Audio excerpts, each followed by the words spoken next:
Hey class 4, today we will read the poem which you have already learnt in the primary classes, Twinkle Twinkle Little Star. So let's now understand the meaning. Twinkle twinkle little star, how I wonder what you are. Up above the world so high, like a diamond in the sky. It means the poet Jane Taylor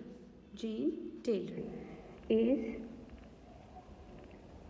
telling to the star and he is thankful to the star.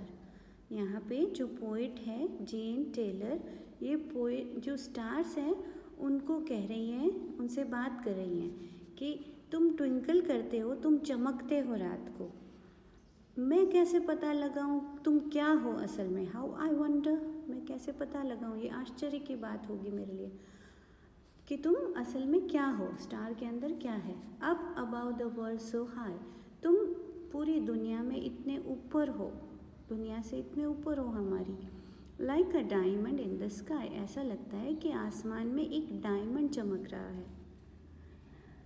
When the blazing sun is set, blazing मतलब जलता हुआ, जब जलता हुआ सूरज अस्त हो जाता है. When the grass with dew is wet, और जब घास पर ओस की बूंदें पड़ती है, मतलब जब रात हो जाती है. Then you show your little light, तब तुम अपनी छोटी सी लाइट शो करते हो, अपनी थोड़ी सी लाइट दिखाते हो. Twinkle twinkle all the night, जो कि रात भर एक अपनी छोटी सी लाइट, एक स्पार्क ऑफ लाइट जो है वो हमारे लिए रखते हो तब तक कि अगले दिन सूरज नहीं उग जाता. तो यहाँ पे इसका मतलब है कि हमें कभी भी आस नहीं छोड़नी चाहिए किसी भी चीज़ के लिए, एक छोटी सी उम्मीद हमेशा रखनी चाहिए, है ना. हमें गॉड पर हमेशा ट्रस्ट रखना चाहिए कि वो जो भी करते हैं बहुत अच्छा करते हैं और हमारा ध्यान रखते हैं, हमें हमेशा प्रोटेक्ट करते हैं, क्योंकि जब सन नहीं होता तो वो हमारे लिए छोटी सी स्टार की लाइट भी दे देते हैं. ओके, इसके डिफिकल्ट वर्ड्स हम देख लेते हैं.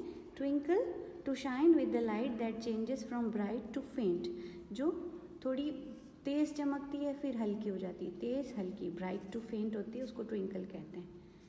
वंडर, थिंक, सोचना. विद एस्टॉनिशमेंट, सरप्राइज होकर कुछ सोचना. लाइक अ डायमंड, एक डायमंड की तरह, हीरे की तरह. Blazing sun, scorching sun, very hot sun, बहुत तेज़ गर्मी सूरज की. Is set, sink to rest. Little light, soft light, light छोटी सी light. Which is not as bright as the sun of the sun, ऐसी लाइट जो इतनी तेज़ नहीं है जितनी कि सन की होती है. Now let's see the question answers. Where does the poet see the star? The poet see the star in the sky. How does it look like? It means the star. The star, it does है तो यहाँ पर हम verb के साथ s लगाते. It looks like a diamond. Then what does the star do all the night? यहाँ से शुरू करें. The star, क्योंकि s है verb में तो twinkles all the night. हमें सिर्फ twinkles याद करना है. When does the star shine?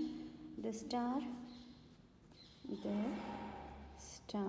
as we all know, the star shine, does है इसलिए verb में shines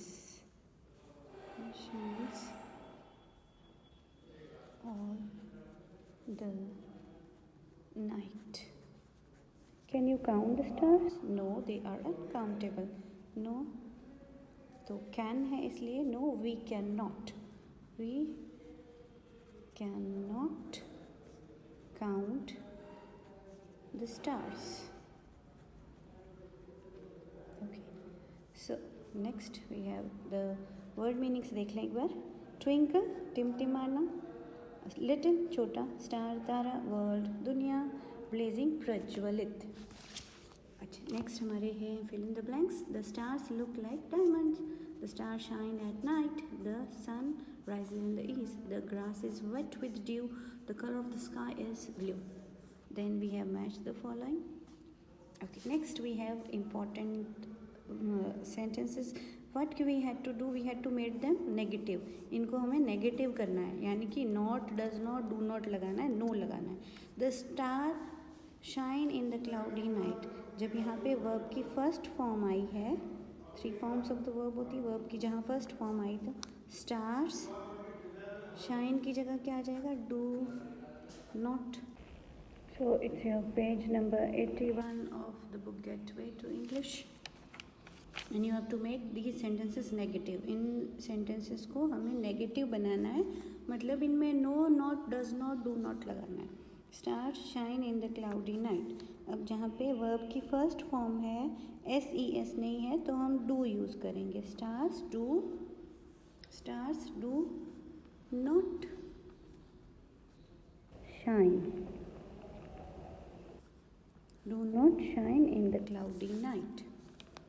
We can see the stars during the day. We can आ गया तो cannot see. Cannot कोई changes नहीं होंगे, बस can के बाद not की placing model है इसलिए. The sun shines during the night. Now ये वाले sentences थोड़े से difficult होते हैं. The sun पहले हम subject लिख देंगे. Shines S है तो ये रूल है बेटा प्रेजेंट इंडेफिनिट टेंस का. जब हम इसे नेगेटिव करते हैं then we use does. S है इसलिए डस, फिर नॉट. इसके बाद जब हम शाइन्स लिखेंगे तो एस नहीं लिखेंगे, क्योंकि यहाँ ऑलरेडी एक बार एस आ गया है, इसलिए हम इस तरह से इसे याद कर सकते हैं. So does not shine, does not shines नहीं आएगा. Does not shine during the night. Then the river Ganges flows into Arabian Sea. Flows, again we have S with the verb. The river Ganga को English में गंजा कहते हैं. The river Ganges flows, does not. flow का क्या करेंगे, flows को क्या करेंगे हम, flow ही रखेंगे. does not flow. There is milk in the pot. So अगर helping verb है तो it's very easy. There is, फिर not की placing is not milk. Okay, milk in the pot. अच्छा. And don't forget to like and subscribe.